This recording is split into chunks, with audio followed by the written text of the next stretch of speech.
Assalamualaikum warahmatullahi wabarakatuh. Waalaikumsalam warahmatullahi wabarakatuh.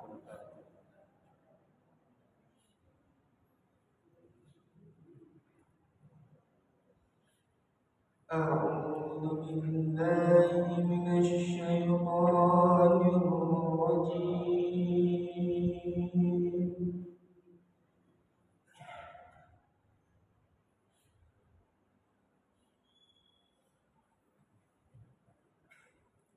Bismillahirrahmanirrahim.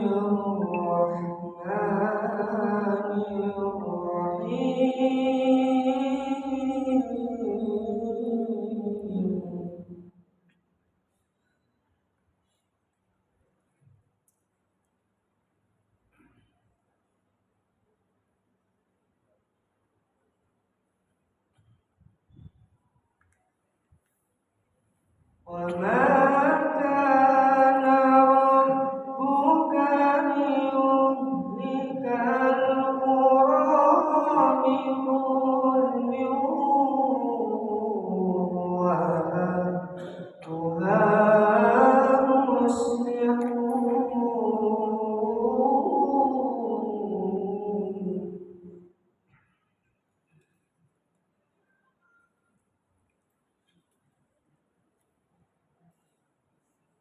Walau syaa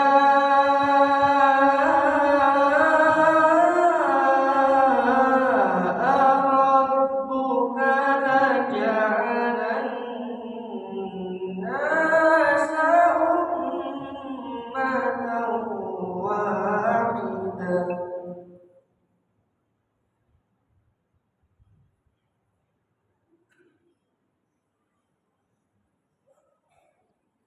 laja'alan nasa ummatan wahidatan wa la yazaluna mukhtalifin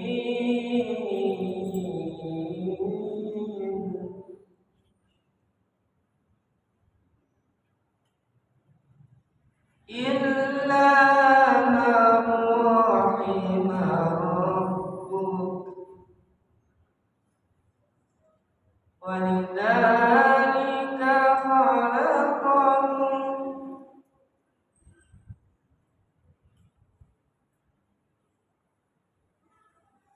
wa tammat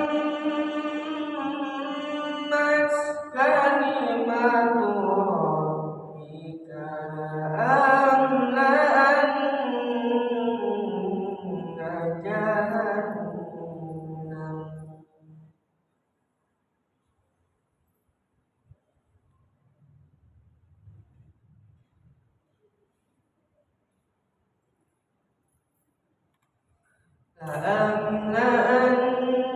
la'amla'anna jahannama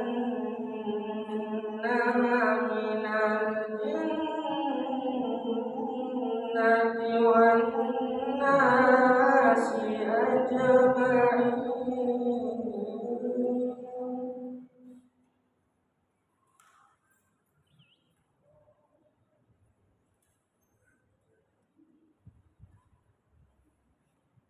Wa kullan naqussu 'alaika min anba'ir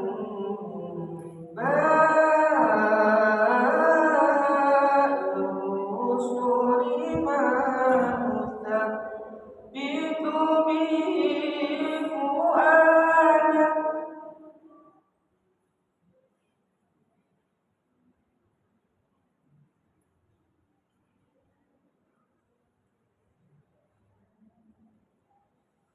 wa ja'aka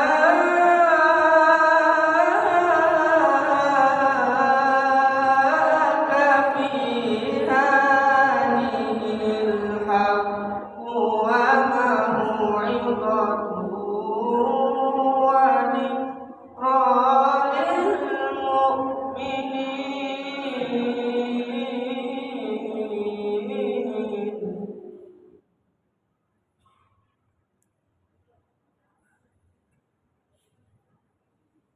Wa في هذه الحق وموعظة وذكرى للمؤمنين. صدق الله العظيم. Aku berlindung kepada Allah dari godaan setan yang terkutuk dengan menyebut nama Allah yang Maha Pengasih lagi Maha Penyayang. Dan Tuhanmu tidak akan membinasakan negeri-negeri secara zalim selama penduduknya berbuat kebaikan. Dan jika Tuhanmu menghendaki, tentu Dia jadikan manusia yang umat yang satu, tetapi mereka senantiasa berselisih pendapat. Kecuali orang yang diberi rahmat oleh Tuhanmu, dan untuk itulah Allah menciptakan mereka. Kalimat Tuhanmu telah tetap, aku pasti akan memenuhi neraka jahanam dengan jin dan manusia yang durhaka semuanya. Dan semua kisah Rasul-Rasul kami ceritakan kepadamu, agar dengan kisah itu kami teguhkan hatimu.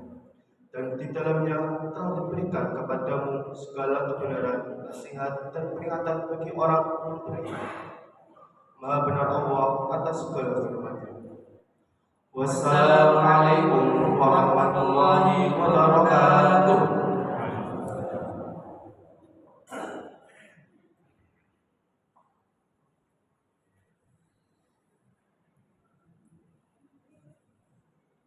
Sadaqallahul Azim. Maha benar Allah yang Maha Agung.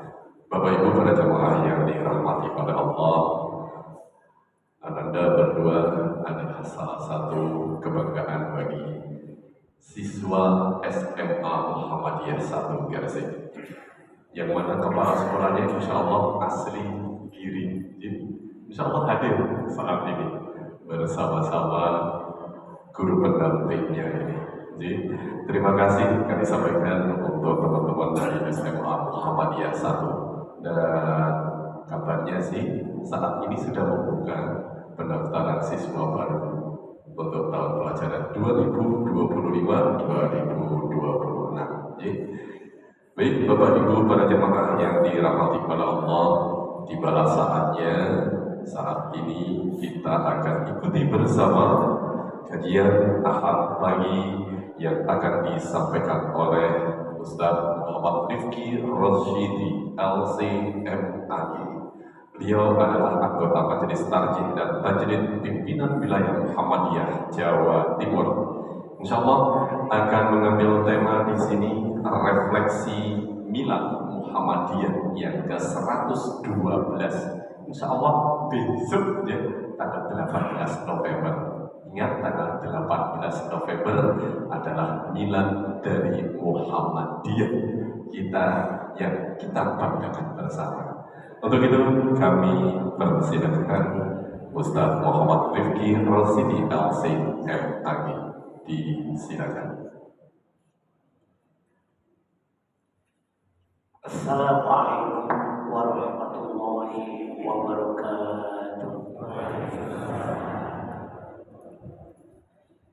Alhamdulillah, wassalatu wassalamu ala Rasulillah wa ala alihi wa ashabihi wa man ittaba'a hudah, amma ba'du.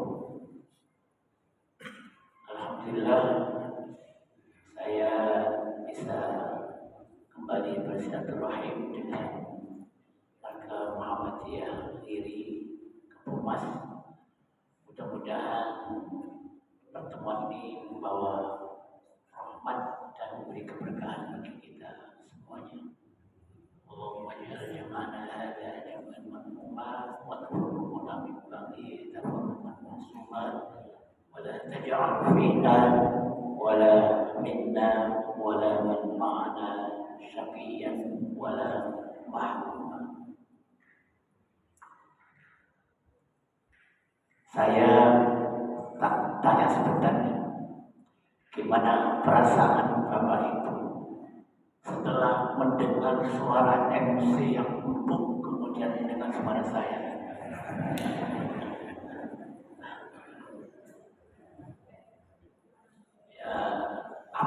pun ya harus didengarkan ya. Mumpung sudah diundang ya.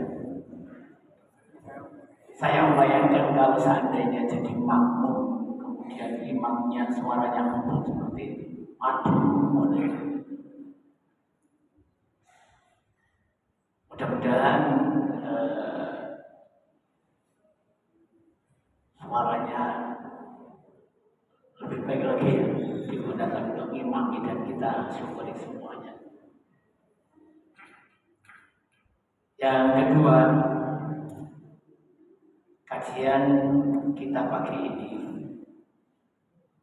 insya Allah berpijak pada ayat pertama yang dibaca oleh Qori tadi. Ini selaras dengan tema milad kita 112 ini, menghadirkan kemakmuran untuk semua. Jadi tema milad Muhammadiyah ke-112 pada tahun ini menghadirkan kemakmuran untuk semua. Ini agak sedikit ringan temanya ya, daripada tema Muhammadiyah yang lain itu berat-berat, mencerahkan semesta itu kan berat ya, gambarannya piye, istilah-istilahnya berat. Tapi kalau kemudian ini kayaknya sudah agak membumi dan mudah-mudahan mudah untuk kita terapkan dalam kehidupan kita dalam mewujudkan kemakmuran untuk kita semua. Yang kedua, tema ini sekaligus menekankan, mempertegas bahwa Muhammadiyah itu sangat komitmen dengan isu dan pemberdayaan sosial.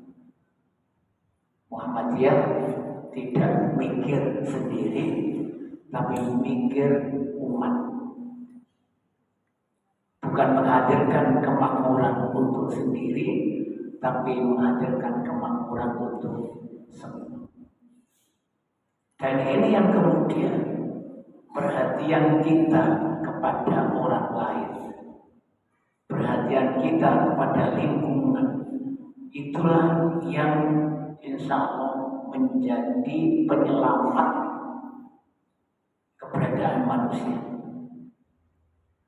Kalau kita lihat ayat pertama tadi, wa ma kana rabbuka liyuhlikal qura bizulmin wa ahluha muslihun. Allah tidak akan menghancurkan sebuah negeri dengan kezaliman yang dilakukan oleh penduduknya selama di tengah-tengah mereka ada orang yang muslim. Jadi ada dua terminologi, ada terminologi soleh dan ada terminologi muslim. Soleh itu mikir dirinya sendiri. Kalau muslim itu mikir dirinya dan mikir orang lain. Maka Ibnu Rajab itu kemudian mengatakan gini, salah satu ulama Imam Hambali itu menyatakan gini, ada dua pribadi unggul yang layak untuk kita teladani. Kalau pakai bahasanya Ibnu Rajab itu al-ghuraba'u qismani, orang-orang asing, orang-orang yang tangguh itu ada dua. Pertama, alladzi yuslihu nafsahu 'inda fasadin nas. Orang yang mampu menjaga kesolehan dirinya di tengah-tengah masyarakat yang rusak. Tidak mudah terbawa arus, tapi tidak juga menyalahkan kondisi lingkungan. Alladzi yuslihu nafsahu 'inda fasadin nas. Tapi ini terkesan memikirkan diri sendiri. Yang penting soleh meskipun lingkungannya tidak soleh. Tapi yang kemudian ditekankan oleh ayat tadi, kemudian dikatakan pribadi yang paling anggun oleh Ibnu Jam adalah alladzi yuslihu ma afsadahu nas. Jadi pribadi anggun yang kedua yang kemudian layak kita pelajari adalah alladzi yuslihu ma afsadahu nas. Orang yang mau memperbaiki lingkungannya yang sudah dirusak oleh manusia yang lain, itu namanya muslim. Maka saya termasuk yang tidak sependapat dengan terjemahan di ayat Al-Quran yang hanya muslimun itu orang-orang yang berbuat baik. Tapi muslimun itu adalah orang-orang yang mau memperbaiki lingkungan. Kalau berbuat baik berarti amilah sholihan. Tapi kalau Islam muslim adalah orang yang mau memperbaiki lingkungan yang rusak. Salah satu penyebab faktor bertahannya Muhammadiyah sampai 112 ini adalah salah satunya adalah Muhammadiyah mengambil bagian ini. Muhammadiyah masih mengembangkan prinsip dakwah amar ma'ruf nahi munkar. Tidak hanya ingin baik sendiri, tapi juga perhatian kepada lingkungannya. Islam itu berarti lebih terfokus pada kebaikan lingkungan, perbaikan lingkungan. Maka melalui tema ini saja, ini kemudian kita dituntut untuk soleh secara individu dan soleh secara sosial, termasuk muslim bagi lingkungan.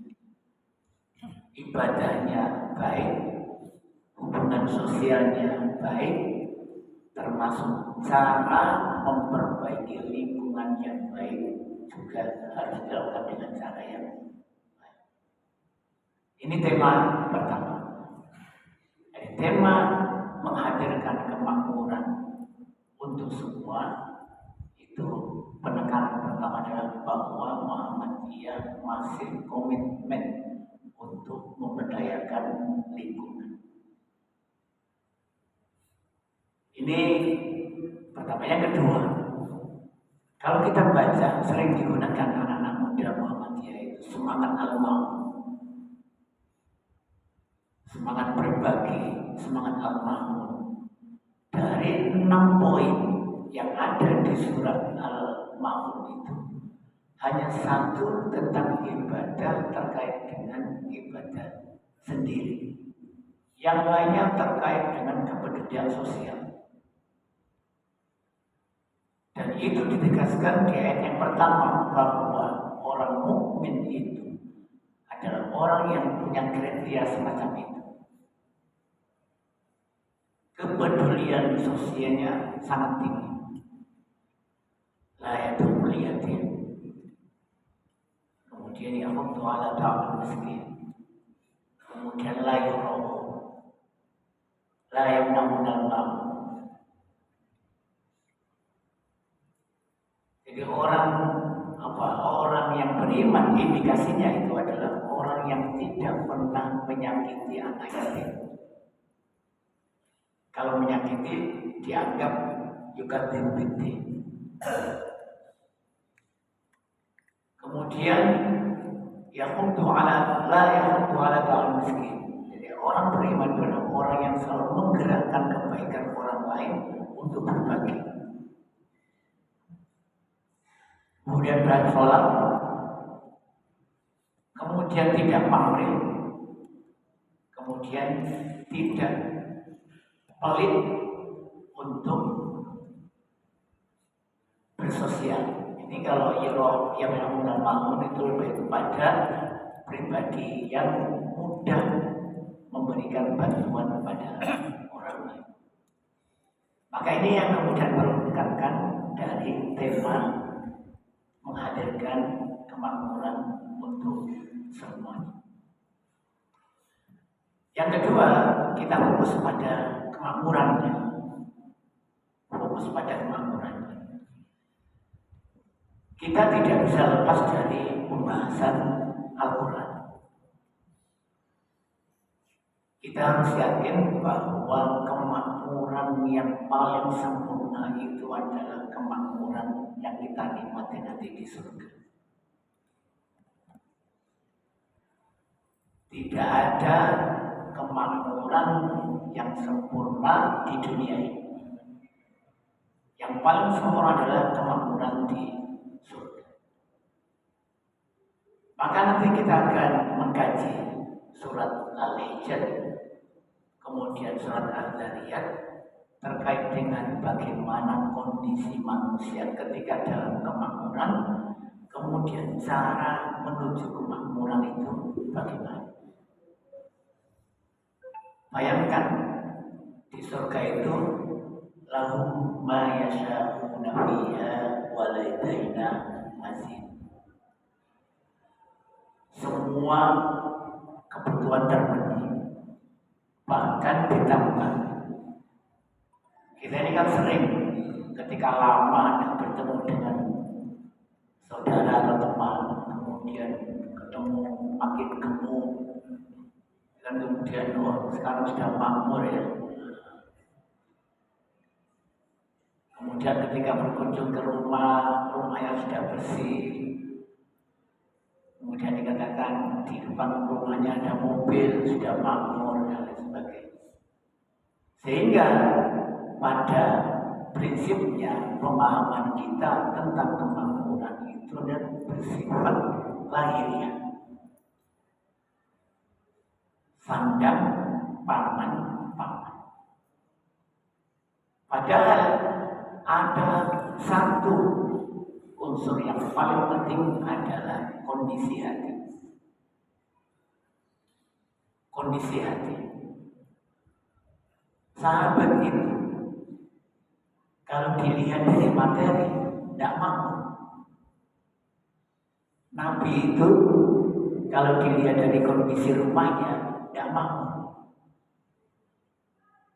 Karena rumahnya di Masjid Nabawi itu hanya satu kamar, tidak ada kasur. Sahabat yang lain bajunya gantian dengan istrinya. Jadi ada satu sahabat yang kemudian tidak pernah ikut zikir. Jadi setelah sholat langsung pulang, setelah sholat langsung pulang. Dicari Nabi, ternyata hanya punya satu baju. Kalau suaminya ke masjid, berarti istrinya tidak pakai baju di rumah. Maka cepat-cepat pulang ke rumah supaya bajunya bisa digunakan untuk sholat istri. Kalau kemakmuran itu dilihat dari situ, maka para sahabat, para tabi'in itu tidak ada yang makmur. Mayoritas tidak makmur. Tapi secara spiritual, hati mereka sangat makmur. Mereka sangat makmur. Kenapa? Karena salah satu kondisi di surga, salah satu kondisi di surga yang disebutkan di surat Al-Hijr itu adalah wa naza'na ma fi sudurihim min ghillin ikhwan. Jadi masyarakat kita itu dikatakan makmur kalau hati penduduknya itu tidak ada yang saling menghidupkan iri, dengki, kecemburuan satu dengan yang lain. Kalau hatinya sudah rela dengan kehidupan orang lain, satu berprestasi didoakan mudah-mudahan berkah dan langgeng. Satu dapat musibah didoakan mudah-mudahan sabar dan ganti yang lain. Maka kondisi masyarakat semacam itu sudah masuk pada fase kondisi makmur. Tidak ada gejolak masyarakat.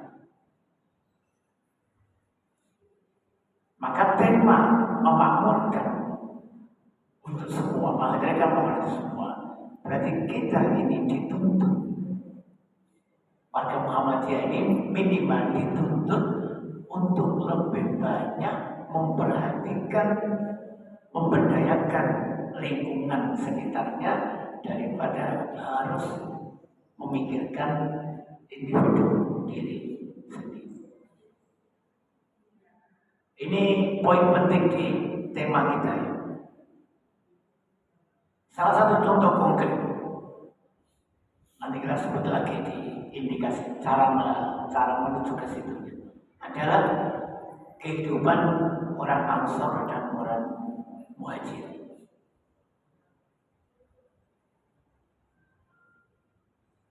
Disebutkan di surat Al-Hasyr, walladzina tabawwa'u ad-dar wal imana min qablihim yuhibbuna man hajara ilaihim wa la yajiduna fi sudurihim hajatan mimma utu wa yu'thiruna 'ala anfusihim walau kana bihim khasasah. Orang Ansar itu tidak semuanya kaya, tidak semuanya kaya. Tapi ketika imannya itu sudah tertanam, tabawu dar wal iman, seakan-akan orang Ansar itu mendiami rumah besar namanya iman. Itu tidak pernah iri dengan kedudukan orang Muhajirin yang selama 13 tahun dekat dengan Nabi. Orang Muhajirin kan orang yang sangat beruntung. Wahyu turun di Mekah, dibersamai Nabi selama 13 tahun. Tapi keistimewaan orang Muhajirin ini tidak pernah diiringi. Orang Ansar tidak pernah dengki dengan kondisi orang, tapi tetap total yuhibbuna man hajara ilaihi la yajiduna fi sudurihim hajatan mimma. Dua ya, mencintai sesama muslim, tidak iri dengan kondisi yang dimiliki oleh orang Muhajirin.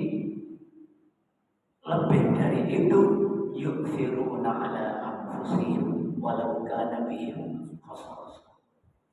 Lebih mengedepankan untuk memenuhi kepentingan saudaranya daripada memikirkan kekayaan dirinya sendiri. Maka tema-tema Muhammadiyah itu harus dispiritualisasi dengan ayat Al-Quran sehingga tidak kering. Tapi kadang-kadang ini autokritik ya.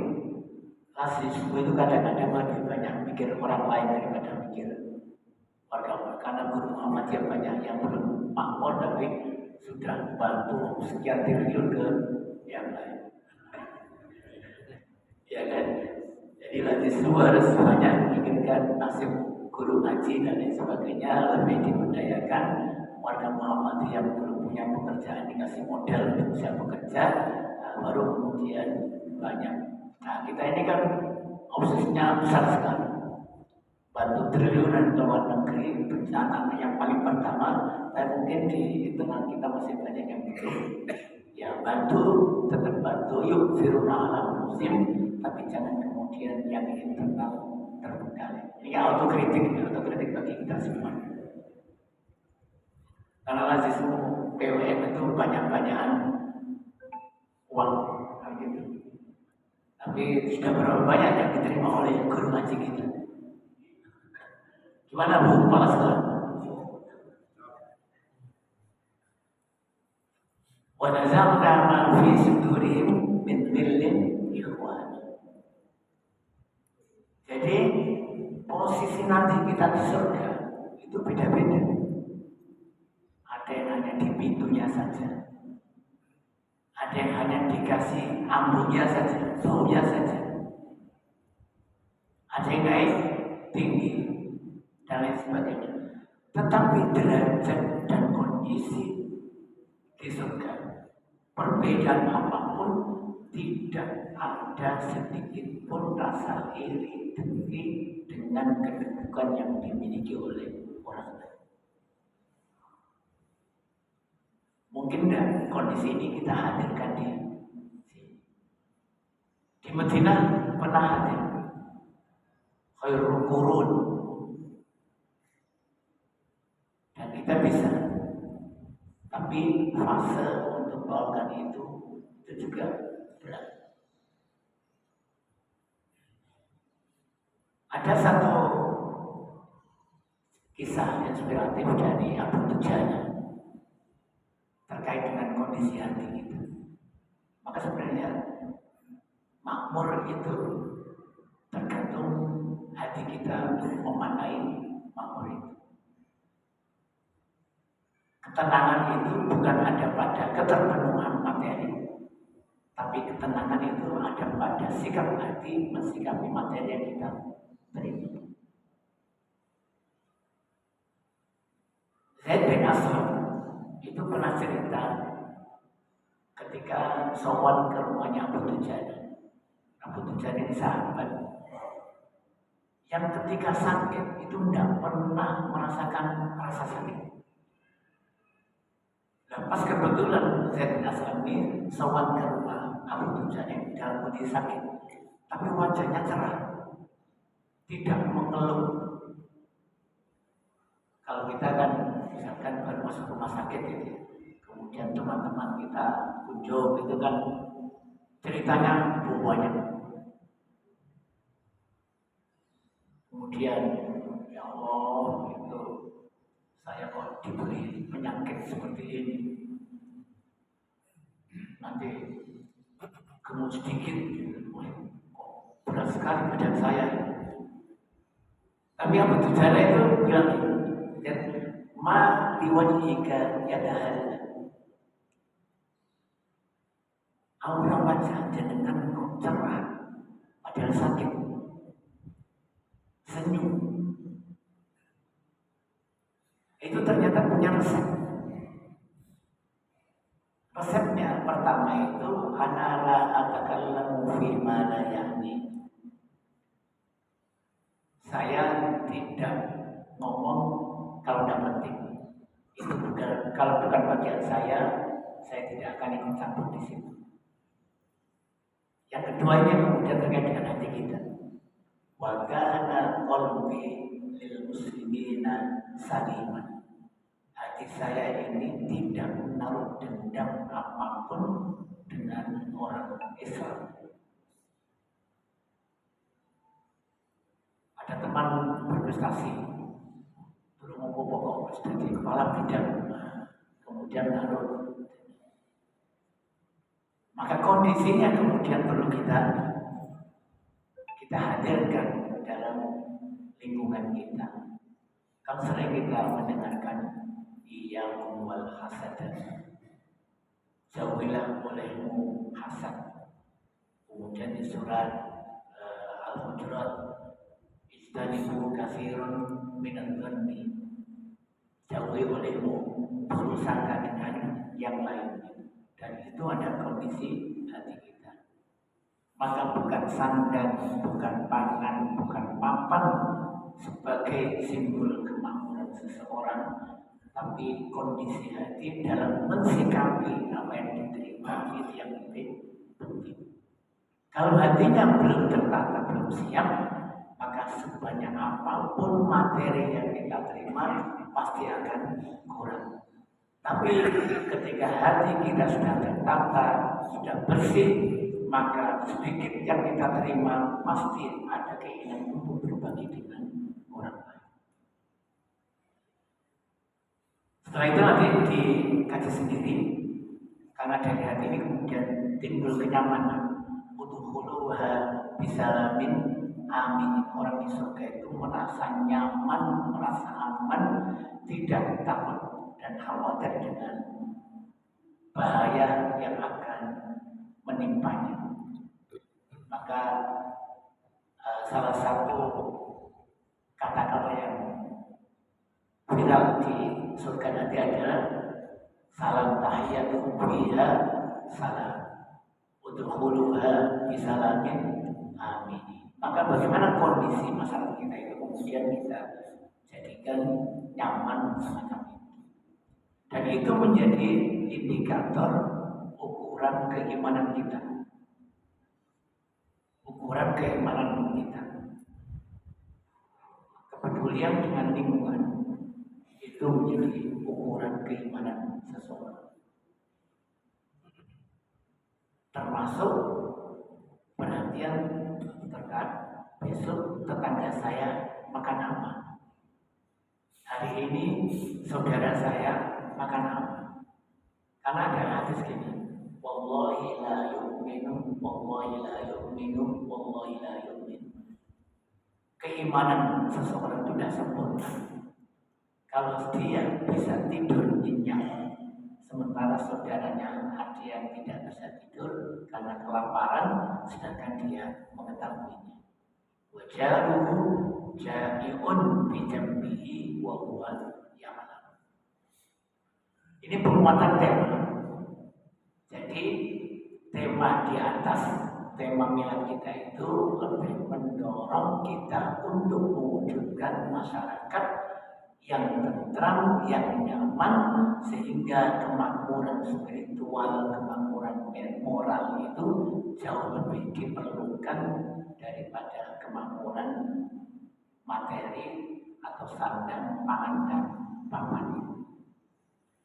Bagaimana caranya menuju ke situ? Di surat Az-Zariyat ada juga gambaran tentang kenyamanan di surga. Innal muttaqina fi jannatin wa uyun. Saking makmurnya akhirina ma atahum rabbuhum. Jadi semua kebutuhan terpenuhi. Akhirina penghuni surga itu mengambil, menikmati ma'atahum yang didatangkan pada mereka Rabbuhum oleh Tuhan mereka. Kalau bahasa kita tadi, lahum ma yasha'una fiha waladaina mazid. Mereka mendapatkan apa yang mereka inginkan. Kalau perlu ladaina mazid, kami tambah dengan bonus-bonus yang lain. Tapi untuk menghadirkan itu, menghadirkan kemakmuran untuk kita semuanya, kita juga harus membreakdown cara-cara kita masuk ke dalam surga. Perbuatan yang menyebabkan kita masuk ke dalam surga adalah perbuatan yang menyebabkan kita untuk menghadirkan kemakmuran bagi kita semua. Kalau dalam perspektif Az-Zariyat bisa kita pakai innahum kanu qabla dzalika muhsinin.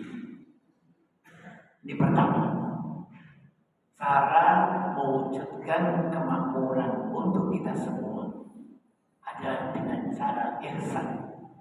Innahum kanu qabla dzalika muhsinin. Nanti kalau ada yang mau ngaji lagi pakai ayat yang lain tambah lebih baik, biar kajian tentang kemakmuran itu lebih luas dan lebih komprehensif. Tapi untuk pagi ini kita pakai surat Az-Zariyat karena simbol kemakmuran itu adalah surga. Tidak ada kemakmuran yang sempurna selain kemakmuran di surga, dan Az-Zariyat ini menjadi potret kecil bagaimana kita mendapatkan kemakmuran itu. Innahum kanu qabla dzalika muhsinin. Muhsin. Kalau kemudian kita pakai narasinya hadis Jibril tentang Islam, iman, dan ihsan, maka orang-orang yang berbuat ihsan itu tingkat keberagamaannya itu sudah tinggi, level tinggi. Yang paling rendah itu hanya bersifat lahiriah, mungkin seperti saya ini tingkatan sholatnya baru ketika sudah sholat lego. alhamdulillah sudah sholat. Belum sampai kepada mempengaruhi perilaku. Nah ini kata ulama, kita baru sekedar lahirnya. Zakat kita mungkin baru sekedar menunaikan zakat, belum menghadirkan kesejahteraan, ketentraman di tengah masyarakat. Haji kita mungkin hanya sekedar tawaf, sa'i, dan lain sebagainya. Belum mampu banyak mempengaruhi perilaku dan karakter kita. Agama kita, keimanan kita, tingkat kedua berkeimanan. Kita iman, yakin. Tapi mungkin belum sempurna, kurang dan lambat. Makanya umat Islam, negara Indonesia dengan mayoritas muslim masih terindikasi menjadi negara terkorup di dunia. Suka mengambil hak orang lain. Karena mungkin sholat kita baru sekedar tingkatan menjalankan gerakan-gerakan, belum sampai pada menyentuh pada perilaku dan karakter kita. Nah, ihsan itu ada tingkatan tertinggi. Nah, untuk mewujudkan kemakmuran, itu indikasi pertama. Cara pertama adalah dengan berbuat ihsan. Ada 3 komponen. Kalau kemudian kita mengacu pada hadis Rasulullah, anta'budallaha ka'annaka tarahu wa illam yakun tarahu fa innahu yaraka. Bisa tidak kita seperti ini? Menyembah Allah seakan-akan kita melihat Allah. Tapi kalau kita tidak mampu pada level itu, kita punya keyakinan bahwa yakin bahwa Allah mengawasi kita. Mungkin kita belum sampai situ, tapi kita bisa dengan 3 upaya. Pertama, kita tidak boleh merasa lebih baik daripada orang lain. Apapun yang sudah kita lakukan, jangan sampai menjadikan diri kita merasa lebih baik daripada orang lain. Saya sering memberikan ilustrasi yang diberikan oleh Ibnu al-Jauziyah. Orang itu ibadahnya kuat, tahajudnya luar biasa, sedekahnya luar biasa, sholatnya tertib jamaah. Tapi dengan ibadahnya itu ternyata dimasukkan Allah ke dalam neraka. Karena ada perasaan dirinya lebih baik daripada orang lain.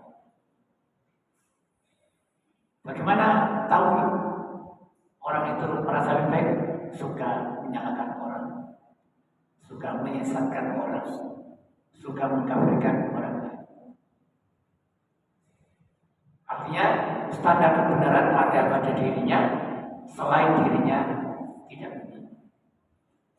Jadi orang yang sakit, orang yang merasa dirinya tidak lebih baik daripada orang lain. Oleh karena itu, maka kita harus selalu meningkatkan kualitas ibadah dan perbuatan kita. Dari tingkat atas, anta'budallaha ka'annaka, luar biasa, menyembah seakan-akan dia Allah. Kemudian turun. Kalau nggak bisa situ, ya yakinlah Allah melihat kita. Maka yang ketiga, setelah kita tidak merasa lebih baik, kemudian kita melakukan evaluasi pada diri kekurangan kita, maka yang ketiga adalah kita harus mengerahkan semua energi untuk melakukan ibadah dengan cara yang baik. Bukan sekedar selesai melakukan. Jadi Jumatan yang kemudian kita sering dengan ittaqwa haqqa tuqatih, itu adalah anjuran kita untuk memaksimalkan mengamalkan semua potensi kita, energi kita untuk ibadah dengan cara yang baik. Bukan semampunya, tapi sekuat tenaga. Fattaqullaha mastata'tum, itu bukan bertakwalah sebisamu, tapi bertakwalah sekuat tenaga dengan yang terbaik. Ini indikasi pertama. Cara pertama untuk menuju ke kesejahteraan. Yang kedua,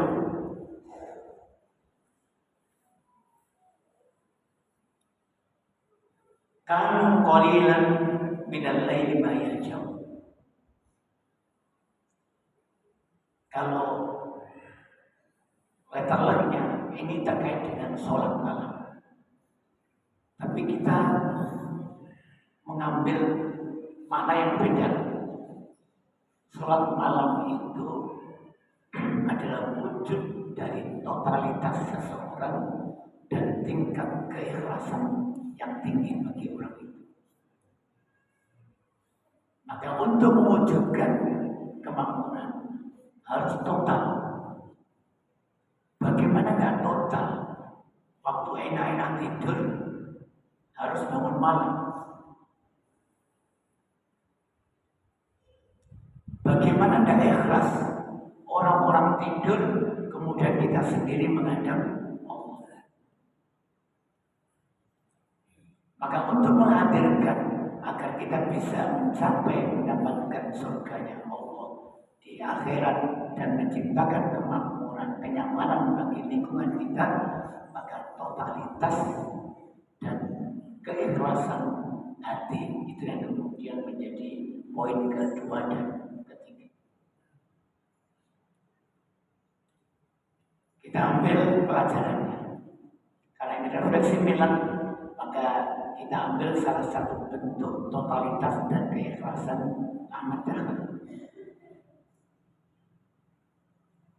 Ketika Ahmad Dahlan mendirikan Muhammadiyah, tidak pernah memikirkan dinasti keturunan beliau. Total lillahi kalimatillah dan untuk memperbaiki pendidikan dan keagamaan umat Islam. Total biamwalihi wa anfusihi, semua hartanya dikerahkan untuk dakwah, bahkan nyawanya ditaruhkan untuk dakwah menghadapi tantangan. Harga dirinya dituduh sebagai kafir juga dipertaruhkan. Dan ini jadi penting untuk kita. Kita ini penikmat hasil perjuangan orang-orang tua terdahulu. Satu contoh konkret adalah ketika Ahmad Dahlan mendirikan Muhammadiyah, kemudian menyerahkan Muhammadiyah kepada pelangsungnya yang akan melanjutkan, tidak ada pesan sama sekali syarat terkait dengan permintaan anaknya dijadikan jadi pimpinan pusat. Tidak ada. Dalam sejarah Muhammadiyah, keturunan Ahmad Dahlan tidak ada yang menjadi ketua pimpinan pusat. Nah, kita juga demikian, meniru. Jangan sampai merusak amal baik orang tua kita. Karena ada satu kasus di sebuah ranting, mbahnya wakaf,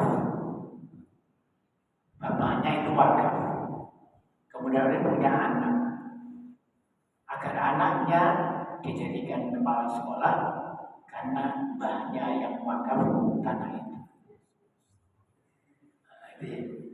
Jadi anaknya merusak nilai keikhlasan dan totalitas bapak. Kalau kemudian kita timbang dengan ayat yang lain, innama nut'imukum liwajhillahi la nuridu minkum jazaa'an wala syukur. kemudian ditafsirkan secara ekstrim oleh beberapa ulama. Kita memberikan bantuan, memberikan zakat, memberikan sedekah kepada orang, kemudian sekedar minta doa.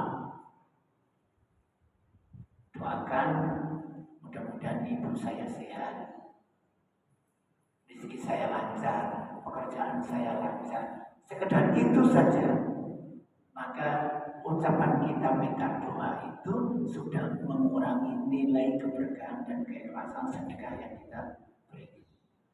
Innama nut'imukum liwajhillah. Sesungguhnya kami memberikan makan kamu itu lillahi ta'ala. La nuridu minkum jazaan, tidak minta balasan, wala syukur, tidak minta ucapan terima kasih. Ini dalam konteks biasa, bukan dalam konteks laporan LPG bantuan pemerintah. Ini sangat penting, sehingga jangan sampai perilaku kita, meskipun terlihat sepele, itu merusak nilai keikhlasan dan ibadah yang kita lakukan. Kembali ke sholat malam, saya juga menyampaikan ke guru-guru pondok. Kebetulan yang mendirikan pondok mbah saya, wakafnya juga mbah saya. Tapi saya sampaikan, Iwan tidak pernah memberi syarat anaknya dan cucunya jadi pimpinan pondok. Dan saya beritahu saudara-saudara saya, jangan sampai keikhlasan ini kemudian dirusak oleh pola anak cucunya yang kemudian minta jabatan karena yang sudah pernah dilakukan oleh bapak dan mbaknya. Kita benar-benar mempraktekkan ayat innama nut'imukum liwajhillahi la nuridu minkum jazaa'an wala syukur. Kalau kembali kepada keikhlasan di sholat malam, saya sering nyindir juga di grup WA. Kenapa sholat malam itu diucapkan Nabi wasallu bil laili wan nasu niyam. Sholatlah di malam hari dan manusia tidur semuanya. Itu adalah bentuk jagalah sholat malammu dari bentuk ketidakikhlasan yang kamu lakukan akan pengakuan orang lain. Sementara banyak anggota grup ya, di grup yang anggota 200-300 itu kemudian jam 2 malam posting wa minal laili fatahajjat bihi nafilatan lak. Otomatis anggota grup yang buka jam 7 pagi itu kemudian jam 2 malam ada postingan dari siapa ini? Dari Rifki sholat tahajud kan gitu. Ketika ada pengakuan dari lain, maka itulah mengurangi nilai keikhlasan saya dalam sholat malam. Beda dengan komitmen bersama orang. Saya punya saudara, ayo nanti kita bangun bangunan yang belum jam 2 duluan, ngepel. Nah, itu beda lagi karena rahasia 2 orang. Tapi kalau di grup yang banyak orang, kemudian kita posting jam 2 malam, jam 3 malam, itu kan seakan-akan secara langsung kita menginformasikan kepada anggota grup bahwa malam ini saya tahajud. Padahal tahajud itu dilakukan di malam hari supaya orang lain tidak banyak yang tahu. Kalau tahu pun ya tidak apa-apa, kita tidak ingin pengakuan dari mereka. Dan ternyata ibadah-ibadah yang serupa ini menjadi pintu-pintu kebaikan yang akan mendorong kita untuk berbuat baik lebih banyak lagi. Hadis Mu'ad bin Jabal, ketika Mu'ad bertanya apa pekerjaan yang membuat saya masuk surga, dan menjauhkan saya masuk neraka, maka disebutkanlah rukun Islam 5. Kemudian Nabi mengatakan, menambahi, hal adulluka ala abwabil khair. Nabi yakin Mu'ad tidak bisa total 100% menjalankan rukun Islam dengan sempurna 100%. Manusia. Maka Nabi menawarkan, mau tidak saya beri pintu-pintu kebaikan. Hal adulluka ala abwabil khair. Karena apa? Pintu kebaikan inilah yang akan memberikan kekuatan kita untuk meningkatkan ibadah yang kurang, untuk menyempurnakan kekuatan ibadah. Dan ketika ibadah ini, pintu kebaikan ini punya semangat yang sama, ikhlas. Pertama adalah shadaqatun tudfi'ul khotoya kama tudfi'un nar al-ma'u an-nar. Disebutkan langsung oleh Nabi fungsinya. Sedekah sunnah tidak zakat ya. Sedekah infak yang sunnah-sunnah tatawwu itu dikabarkan Nabi yang kanan mengeluarkan, yang kiri tidak tahu. Tangan kanan mengeluarkan, tangan kiri tidak tahu. Itu adalah simbol keikhlasan. Tidak ingin mendapat pengakuan karena kebaikan ibadahnya. Sedekah yang kedua, as-shaum sunnah. Ternyata pintu kebaikan yang kedua adalah puasa sunnah. Dan sama-sama punya nilai keikhlasan. Sekarang ini tidak ada yang tahu kalau ada di antara kita yang puasa. Mungkin ada yang puasa Daud, ada yang akhir ini, tapi tidak tahu. Kita tahu kalau dia mengatakan di grup nanti ini ayam lebih ya, ayam lebih. Ada yang puasa ayam lebih, tapi kita tidak tahu. Tapi nanti maghrib kita tahu. Ketika yang puasa yang lebih kemudian mengatakan selamat berbuka puasa bagi yang menjalankan ibadah sunnah ayam lebih. Harusnya ikhlas puasa, tidak ada yang tahu kecuali Allah. Ana ajzi bihi as-shaumu li wa ana ajzi bihi. Karena postingan selamat berbuka, akhirnya satu grup tahu semuanya. Dan banyak di grup semacam itu. Besok hari Senin malam nanti itu mengatakan selamat menjalankan ibadah sahur bagi yang puasa Senin. Ada dan banyak. Ada lagi. Sekarang sudah masuk waktu duha. Maka mari sama-sama kita sholat duha. Jadi kadang-kadang kita ini ketika menjalankan ibadah itu masih butuh pengakuan orang lain. Yang ketiga adalah sholatul laili. Sholatul laili. Kemudian Nabi mengatakan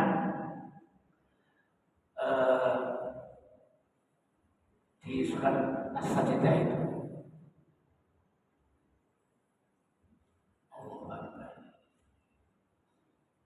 lupa ayatnya.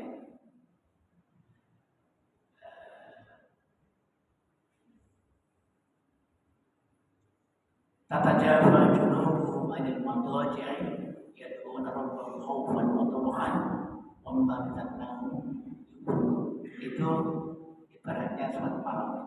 Kemudian di sini disebutkan salah satu kriteria orang ahli surga itu adalah kamu qalilan minal laili ma yahjaun. Tapi kita ambil semangatnya totalitas dan keikhlasan tingkat tinggi yang kemudian kita perlu hadirkan dalam diri kita untuk mewujudkan kenyamanan dan kemakmuran bagi kita semuanya. Yang ketiga, wabil ashari hum yastaghfirun. ketiga untuk menciptakan kenyamanan dan kemakmuran kita di akhirat dan di dunia adalah pakai semangat wabil asharikum yastaghfir. Istighfar. Kalau istighfar kan sering, tapi yang ditekankan oleh Ibnu Qayyim al-Jauziyah terkait dengan istighfar ini adalah mengakui keterbatasan diri.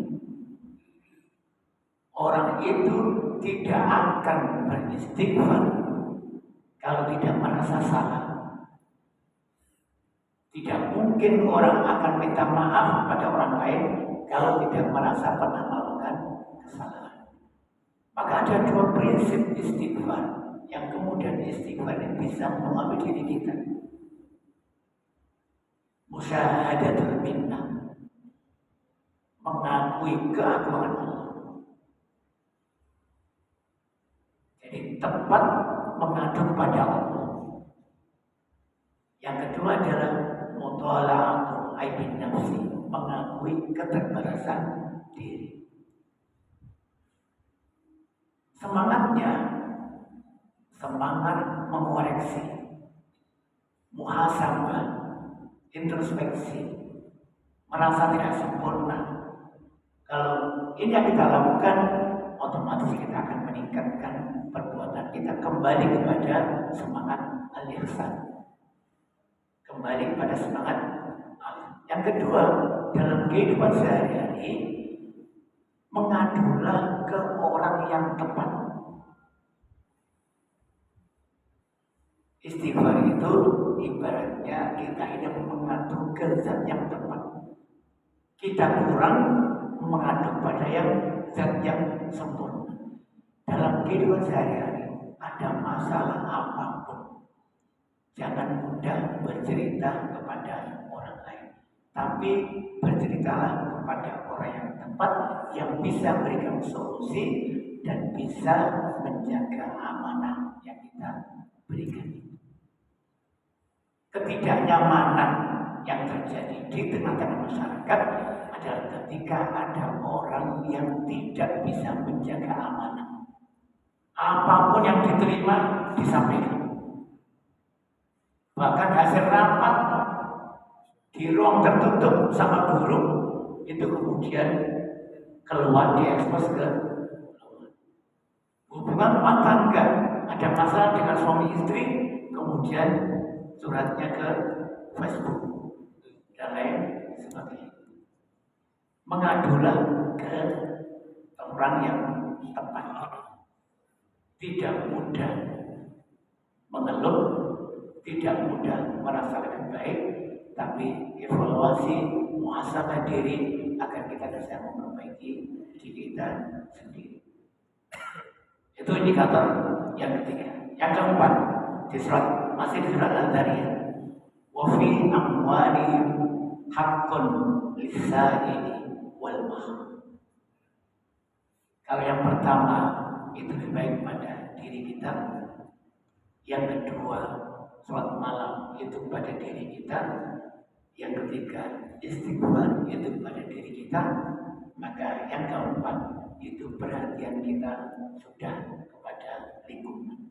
Seakan-akan kebaikan yang kita lakukan untuk mengoreksi diri kita itu pengaruhnya kita bisa memberikan perhatian kepada orang lain.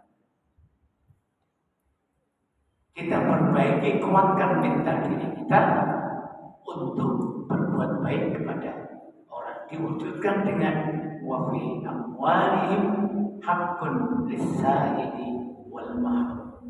Di ayat yang lain wa fi amwalihim haqqun ma'lumun lis-sa'ili wal mahrum. Ini lebih banyak kepada materi. Lebih banyak kepada materi. Tapi kita ingin bahas masalah ini. Kita kadang-kadang terlalu punya sensitivitas memahami ayat dengan perasaan. Tapi kadang-kadang tidak dapat misalkan tidak boleh, iya, 5 menit lagi. Jadi biasanya jam 7 selesai.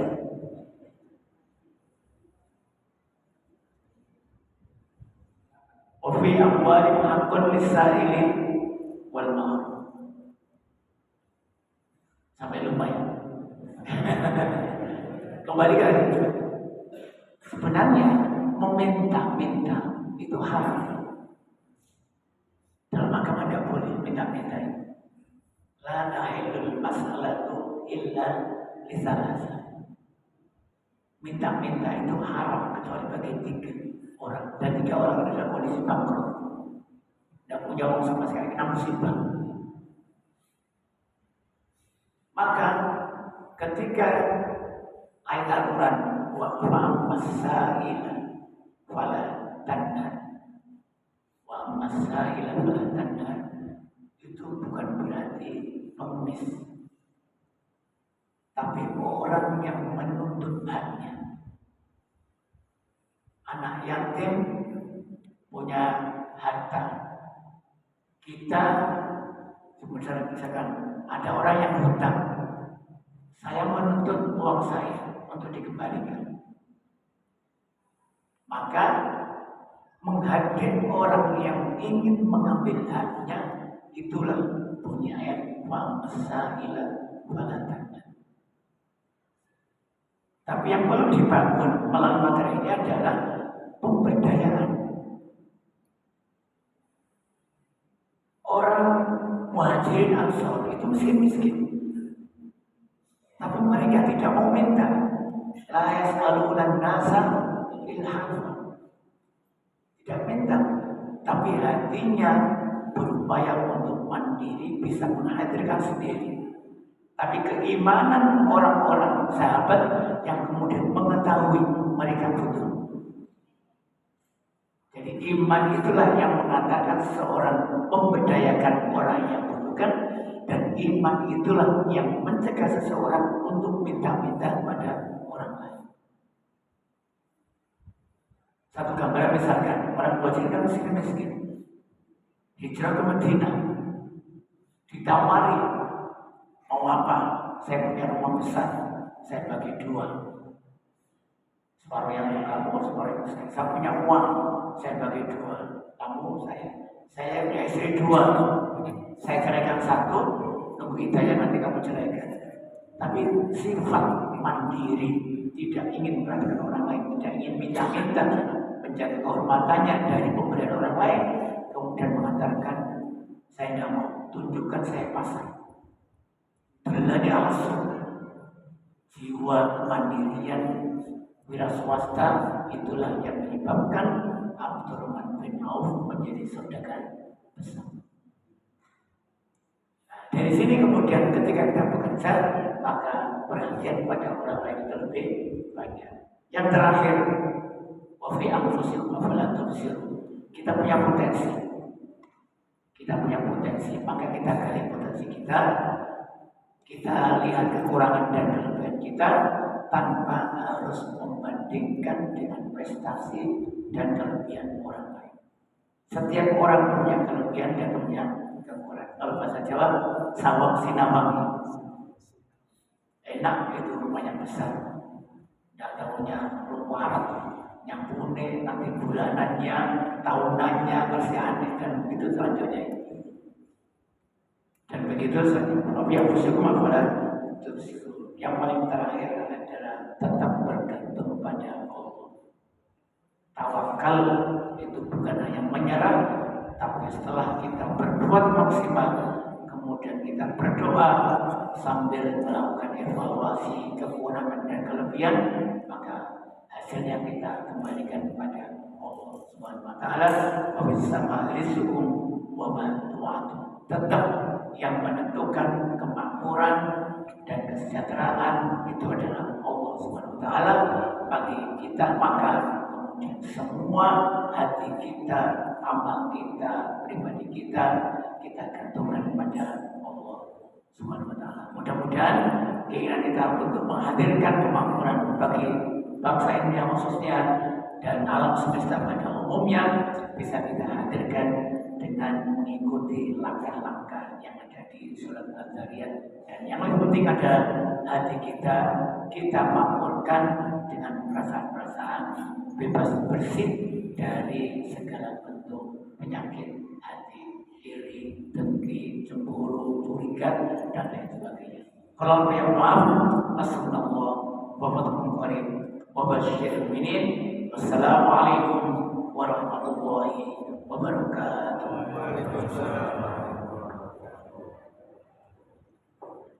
Alhamdulillah, matur nuwun Ustaz.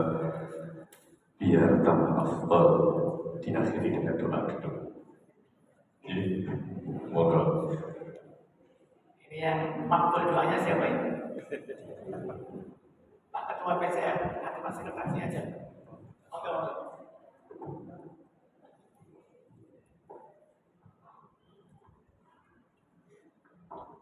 Bismillahirrahmanirrahim.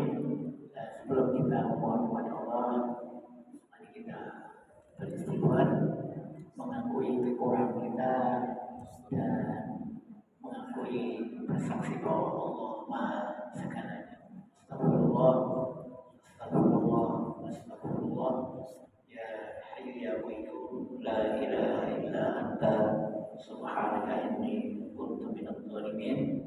Rabbana zalamna anfusana wa illam taghfir lana wa tarhamna lanakunanna minal khasirin. Rabbighfirli wa liwalidayya wa lil mu'minina yauma yaqumul hisab. Kita memohon kepada Allah, mudah-mudahan kita diberi hati yang bersih, konsisten dalam ketakwaan kita kepada Allah Subhanahu wa taala. Allahumma ati anfusana taqwaha wa zakkiha anta khairu man zakkaha. Kita mohon pada Allah, mudah-mudahan hati kita disatukan, dibersihkan, ditunjukkan ke jalan-jalan yang benar, dimudahkan untuk melakukan kebaikan-kebaikan yang banyak.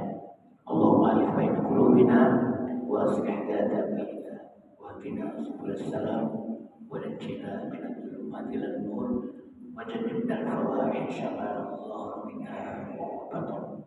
Mudah-mudahan kita diberi keturunan yang soleh dan solehah, kita diperbaiki, pasangan kita diperbaiki sehingga menjadi soleh dan solehah, dan kita dijadikan Allah menjadi panutan bagi orang-orang yang bertakwa. Rabbana hab lana min azwajina wa dhurriyyatina qurrata a'yun waj'alna lil muttaqina imama. Kita mohon pada Allah, mudah-mudahan kita tetap diberi kekuatan untuk beribadah dengan maksimal, terutama menjaga sholat fardu dan diberi kekuatan untuk menjalankan ibadah sholat sunnah yang lain. Allahumma rabbana ij'alna muqimi as-salat wa min dzurriyyatina rabbana wa taqabbal du'a. Kita mohon pada Allah, mudah-mudahan ilmu kita bermanfaat dan bisa dimanfaatkan oleh orang lain. Allahumma anfa'na bima 'allamtana wa 'allimna ma yanfa'una warzuqna ilman tanfa'una. Rabbana taqabbal minna innaka antas samiul 'alim wa tub 'alaina innaka antat tawwabur rahim. Rabbana atina fid dunya hasanah wa fil akhirati hasanah wa qina 'adzabannar. Wa sallallahu ala Muhammadin wa ala alihi washabbihi wasallam.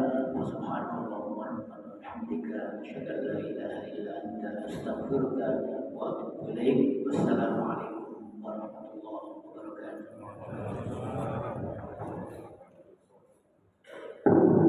Alhamdulillah, seiring doa kita sama-sama yang hadir, insyaallah akan selalu mendapatkan ridha dari Allah Subhanahu wa taala. Dan yang pasti kami dari takmir Masjid Taqwa Diri menyampaikan informasi sekali lagi untuk kajian Selasa pada subuh. Dimohon kehadiran keruangan waktunya pada tanggal 19 November 2024 di Masjid Taqwa Diri ini akan hadir Ustaz Rusyan MPDI pada subuh. Dan juga kajian tahap pagi untuk bulan depan di bulan Desember, insya Allah akan hadir bersama kita semuanya Ustaz Dr.